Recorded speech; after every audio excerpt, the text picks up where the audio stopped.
महाराज युधिष्ठिर जी को उपदेश किया है। रात्रि के 12 बजे हैं, युधिष्ठिर जी महाराज सब सोए पड़े हैं, युधिष्ठिर जी अपने महल में जगे पड़े हैं, दीपक जल रहा है। महाराज भगवान श्री कृष्ण युधिष्ठिर जी के पास में पहुंचे। युधिष्ठिर जी रो रहे हैं। भगवान श्री कृष्ण कहने लगे, हे युधिष्ठिर जी आप रोते क्यों हो? युधिष्ठिर कहते हैं, बोलो राधे राधे। युधिष्ठिर जी कहते हैं, बोलो राधे राधे। विनोद भैया ध्यान दीजिए जरा, मैं भूल जाता हूं कथा। हाँ बस 10 मिनट की तो बात है, एक बार बोल दो जोर से जरा, बोलो ना चाचा जी। हाँ हाँ हाँ। अब यहाँ पे तो हमारे चाचा जी हैं, कोई चाचा जी हैं, कोई चाची जी हैं, कोई ताऊ जी हैं, कोई ताई जी हैं, कोई मामा जी हैं, कोई मामी जी हैं, कोई दादाजी हैं, कोई दादी जी हैं। हर जगह तो महाराज जी होते हैं, यहाँ पे सबके बच्चे हैं, है ना? और बड़ा प्रेम आप लोगों का हमें हमेशा प्राप्त होता है, और ऐसा ही आशीर्वाद सदा बनाए रखिएगा महाराज। जोर से बोल दो राधे राधे। महाराज युधिष्ठिर जी रात्रि के समय जग रहे हैं और दुखी हो रहे हैं। क्यों?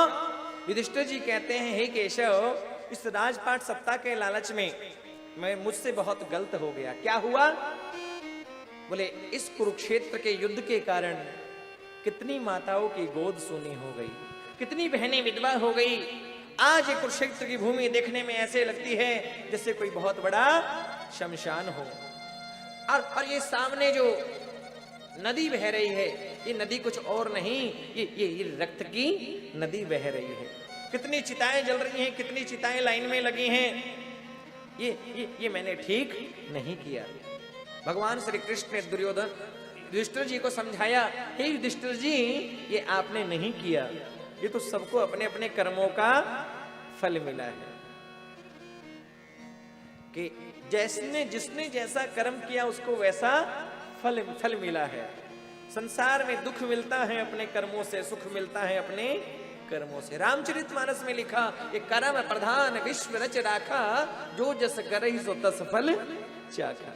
जो जैसा करता है वैसा फल मिलता है महाराज। दुर्योधन को समझाया गया था, ये पांडव तुम्हारे भाई हैं, बनता तो आधा राज्य है, तुम आधा राज्य ना दो कोई बात नहीं, केवल 5 गांव दे दो। लेकिन दुर्योधन ने कृष्ण भगवान को बोला कि हे कृष्ण, सूचकग्रे नैव दास्यामि विना युद्धेन केशव, बिना युद्ध की सुई की नोक के बराबर भूमि भी मैं नहीं दूंगा। क्योंकि दुर्योधन को अभिमान था, क्या हम 100 भाई हैं और ये पांडव केवल 5 भाई हैं। ये 5 पांडव हमारा क्या बिगाड़ेंगे? और साथ में कृपाचार्य, द्रोणाचार्य, भीष्म पितामह, कर्ण जैसे महारथी मेरे साथ हैं। भगवान कृष्ण की 18 अक्षणी सेना मेरे साथ है। ये 5 पांडव क्या बिगाड़ेंगे? लेकिन महाराज दुर्योधन का विनाश हो गया। लिखा कि अहंकार में 3 गए, धन वैभव और वंश, ना मानो तो देख लो रावण कौरव कंस। विनाश हो गया। दुर्योधन अंतिम में रोता है और कहता है कि हम 100 भाई थे, हम 100 भाइयों में एक भाई जीवित नहीं बचा, और ये 5 पांडव थे, 5 पांडवों में से एक भी पांडव मारा नहीं गया है। युधिष्ठिर जी कहते हैं, भगवान कृष्ण ने समझाया, सबको अपने अपने कर्मों का फल मिला है, आप चिंता ना करें, आप दुखी ना हो। भगवान श्री कृष्ण युधिष्ठिर जी को समझा रहे हैं, बात समझ में नहीं आई। भीष्म पितामह के पास में लेकर के गए हैं। भीष्म पितामह 52 दिनों से बाणों के सैया पर लेटे हैं, बूंद बूंद करके रक्त निकल रहा है।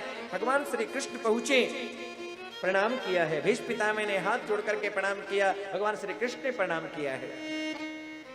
भीष्म पितामह ने सुंदर उपदेश किया है। सभी पांडवों के साथ में, माता द्रौपदी कुंती के साथ में भीष्म पितामह के पास भगवान कृष्ण पहुंचे। जाकर के भीष्म पितामह को प्रणाम किया। भीष्म पितामह ने आशीर्वाद दिया।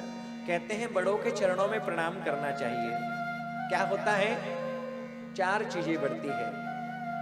लिखा, अभिवादन शीलस्य नित्य वृद्धोपसेविने 4 तस्य वर्धन्ते आयुर्विद्या यशोबलम। जो जो अपने बड़े जनों के चरणों में प्रणाम करता है, अपने से श्रेष्ठ लोगों के चरणों में प्रणाम करता है, उसकी 4 चीजें बढ़ती है, आयु, विद्या, यश और बल। आप करते हो कि नहीं करते? कौन कौन करता है? हाँ, संजय भैया करते हैं, विनोद जी करते हैं, कृष्ण जी करते हैं, रमेश जी करते हैं, ये भैया करते हैं, और आप करते हैं? ये बच्चे करते हैं कि नहीं करते? अपने मम्मी पापा को प्रणाम करते हो? सच बोल रहे हो? क्या बात है, कल से शुरू कर देना जो नहीं करते, ठीक है? हाँ, ये बच्चे जब ध्यान से कथा सुनते हैं ना, मुझे बहुत अच्छा लगता है। हम भी ऐसे ही बैठते थे यहाँ पर, महाराज जी इधर बैठते थे। 20 साल पहले की बात कर रहा हूँ, 22 साल पहले की बात कर रहा हूँ, 25 साल पहले की बात कर रहा हूँ। रात्रि के समय इस बगीचे में कीर्तन होता था। महाराज जी आते थे वृंदावन से, इधर मंच लगता था, कीर्तन सुनाते थे, दादी जी के साथ हम आते थे, और दादी जी लालच देकर के लाती थी, बोले पंजी की टॉफी दिलाऊंगी। टॉफी के लालच में आते थे और आकर के बैठ जाते पास में ऐसे ही। महाराज जी कथा सुनाते, बड़ा अच्छा लगता, और बीच बीच में थोड़ा सा उधम करते तो आदरणीय हमारे वो क्या नाम, रामनिवास जी है ना, वो थोड़ा धमका भी देते थे हमको, चुप। बड़ा बड़ा डर लगता था, लेकिन उसी की कृपा है महाराज, ये आज स्थान मिला है। ये बच्चे जब ध्यान से कथा सुनते हैं, मुझे अच्छा लगता है, क्योंकि इन्हीं में से कल का कोई बहुत बड़ा वक्ता बनेगा, कोई बहुत बड़ा डॉक्टर बनेगा, कोई बहुत बड़ा वकील बनेगा, कोई बहुत बड़ा इंजीनियर बनेगा, कोई एसपी बनेगा, तो कोई डीसी बनेगा। और मैं तो चाहता हूं हमारी कथा में जो भी बालक आवे, सारे एसपी, डीसी, इंजीनियर, भगवान के भक्त बने महाराज। हाँ, प्रभु की बड़ी कृपा। भगवान भीष्म पितामह के पास में आए हैं, प्रणाम किया है महाराज, और भीष्म पितामह ने सुंदर उपदेश किया कि दान धर्मान राज धर्मान मोक्ष धर्मान विभाग स्त्री धर्मान भगवत धर्मान समासव्यासयुगता। दान धर्मान, दान की महिमा बताई है। कहते हैं जो व्यक्ति धन कमाए उसमें से 10% दान करना चाहिए। क्यों? अच्छा, कौन कौन करता है? कौन कौन करता है 10% दान? बोले महाराज जी कथा में आते ही वो हैं जो दान करते हैं, जो सेवा करते हैं, जो भक्ति करते हैं। कथा में आते ही वो लोग हैं। मेष जी गलत बात है। कथा में आने वाले लोग, कथा सुनते ही वो हैं जो अच्छे कार्यों में लगे हैं, जिनका धन अच्छे कार्यों में लगता है, जिनका मन अच्छे कार्यों में लगता है।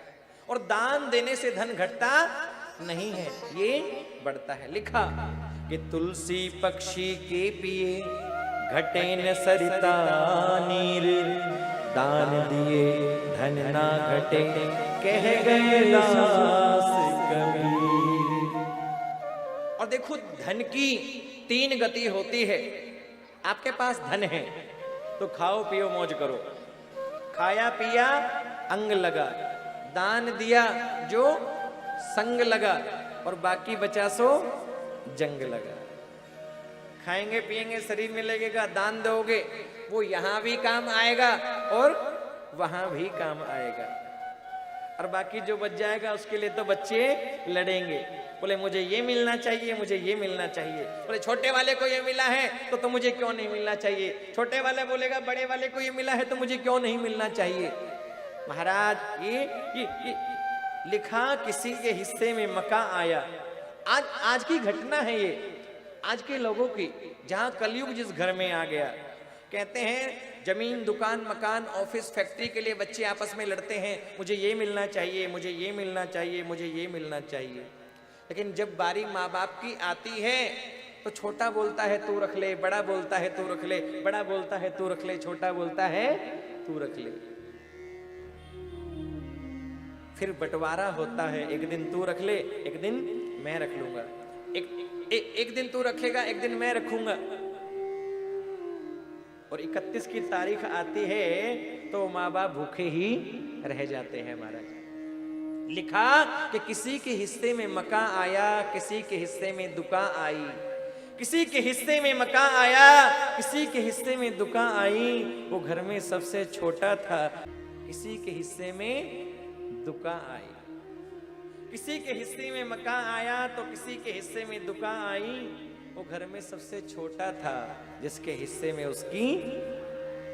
कि आज दौलत के बगैर आदमी कितना शर्मिंदा है, आज दौलत के बगैर आदमी कितना शर्मिंदा है। सबसे बड़ा दौलतमंद तो वो है जिसके माँ बाप अभी भी जिंदा है, जिसके माँ बाप अभी भी जिंदा है।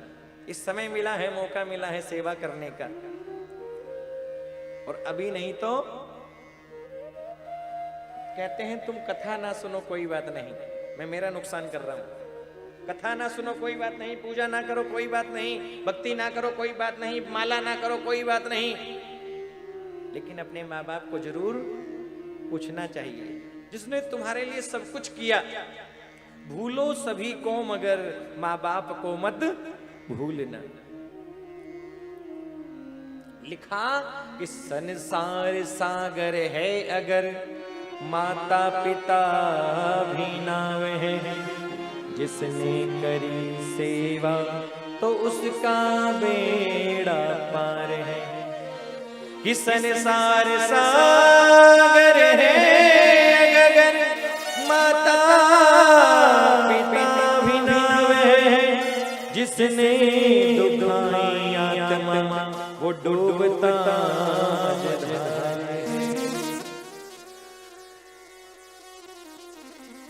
इसलिए अपने माँ बाप को भी जरूर करें।